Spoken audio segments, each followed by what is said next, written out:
Welcome back. In this session, we'll go over the startup and shutdown procedures. Go ahead and pull the door shut. Jet turbines tend to be a bit noisy. Before starting up, let's make sure that everything's in the right state. The power lever should be pulled all the way back in the off position. The collective should be all the way down. The parking brake should be on. And the rotor should be unfolded with the switch in the off position. Okay, the area is clear, so let's start by turning on the main battery. This will supply power to all of the aircraft's electrical components. Now turn on the auxiliary power unit, or APU. The engine starters use up a lot of power, so we're going to need the APU to keep the battery charged. Power on the UFD and set it to the status display.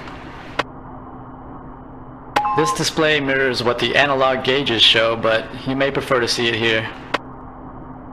With the APU spooled up, we can disengage the rotor brake and fire up the left engine starter. This system will spin up the turbine to a suitable RPM to begin combustion. Running two starters can often overload the power supply, so I'd start one at a time. Watch the engine RPM rise to about 10 or 12%, marked by the yellow region. Now we can click the power lever up to idle and fuel. The starter will run the turbine up to about 30% and then automatically shut itself off. Keep an eye on the starter indicator light. Once it goes out, you can start the other engine. Okay, go ahead and start up the right engine.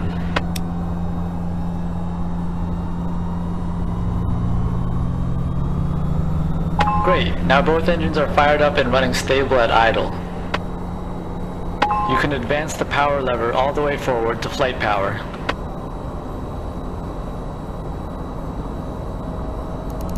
Watch the rotor RPM rise.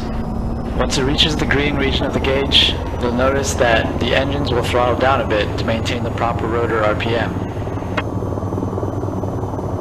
This helicopter is equipped with a power governor, which means that you don't need to worry about applying the proper throttle to maintain rotor RPM.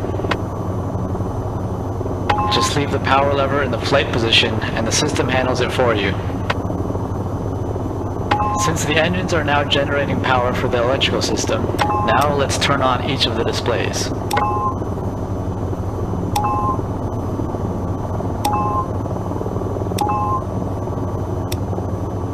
At this point, the helicopter is ready to take off. We can practice taking off and hovering in another session, so let's go over the shutdown procedure. First, turn the displays back off.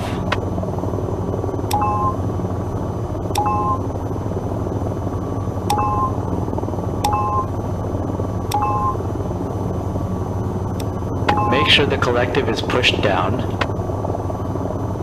Then just pull the power lever all the way back to off. This will cut the fuel supply to the engines and they'll start to wind down.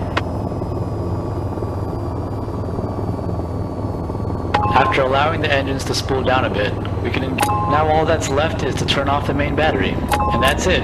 This concludes the AH-94 startup and shutdown procedures. See you next time.